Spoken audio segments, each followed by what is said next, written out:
Some days you wake up and the sun is shining and the birds are singing, and you get an email from a Muslim who agrees with you that the YouTube trust and safety team is absolute garbage. Christians, Muslims, atheists, Hindus, we have our disagreements, but the fundamental dividing line in the world today is not between Christians and Muslims or between theists and atheists. The fundamental dividing line in the world today is between people who are obsessed with controlling you and people who aren't obsessed with controlling you. There are plenty of jihadis who are obsessed with controlling you. There are leftists who are obsessed with controlling you. But as long as you're still allowed to communicate with the rest of the world, you can expose and refute the jihadis and the leftists who want to control you. The terrifying thing about the trust and safety teams of YouTube and Facebook and Twitter is that they're trying to create a world where you can't expose and refute the people who are trying to control you. And that's why I've come to view the radicalized, extremist trust and safety teams of the major social media platforms as the world's greatest enemies of freedom. Let's check out this message from a Muslim who's starting to recognize the problem. Hello, David Wood. My name is, I'll leave that out, and I am a Muslim and watch some of your videos sometimes because I find them to be interesting. I like to see opinions from all sides. And yet there are people who only want you to see one opinion from one side. I saw your videos on YouTube's hate speech policies, and I can't agree with you more. It is a danger to freedom of speech because what is hate speech to them is subjective, and they can take down anything they disagree with in the name of hate speech. I've had my channel for years now, and I did not post any videos, but I did comment a lot, and sometimes I would engage in debates in the comment sections, and I did say other things that I do regret, but I'm only a human that makes mistakes. YouTube terminated my channel without any warnings or strikes and rejected my appeal because they said that I said hate speech.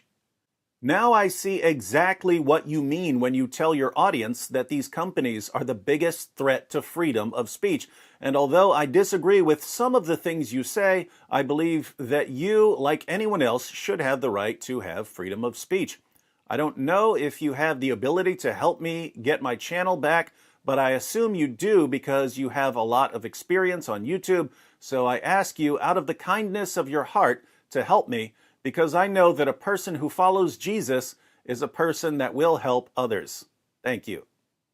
Well, my Muslim friend, sadly, I have no connections at YouTube, and I can tell you that their appeals process, once they've accused you of hate speech, is a complete joke. When one of these safe spacers on the trust and safety team has his or her or zer or whatever feelings hurt by something you said in a comment, nothing you can possibly say will change his or her or zer mind. Now, in theory, you shouldn't have been banned because according to the YouTube trust and safety team, you're a member of a protected group. Maybe they didn't realize that you're a Muslim.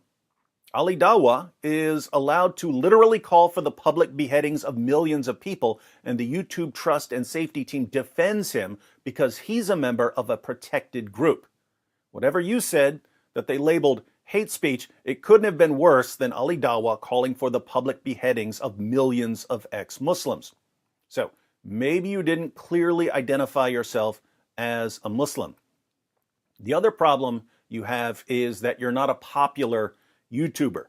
YouTube has been banning small channels left and right to the point where some days I'm losing subscribers because so many channels of my subscribers are being banned. YouTube really doesn't seem to care about banning small channels because the small channels aren't making Google any money, and the small channels usually can't make a big fuss about getting banned. I'm not a huge channel, but I'm big enough to make money for YouTube through channel memberships and super chats and such. And I'm big enough to raise a bit of a ruckus when they finally ban me.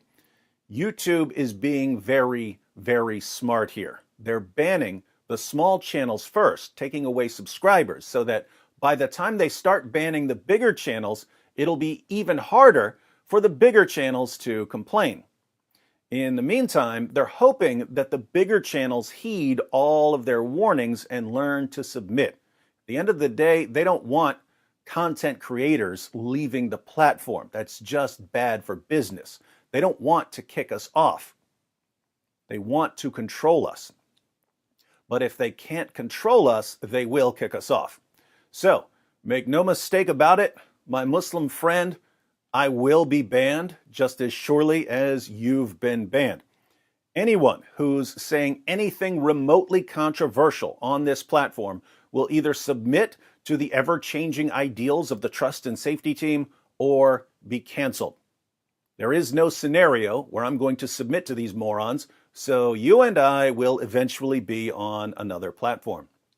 If I were you, I would try out some of the alternative platforms and see which one you like best. Alternative platforms like Rumble and BitChute are growing rapidly, primarily because YouTube is banning people who like to think for themselves. Hope that helps. Let me know where you end up.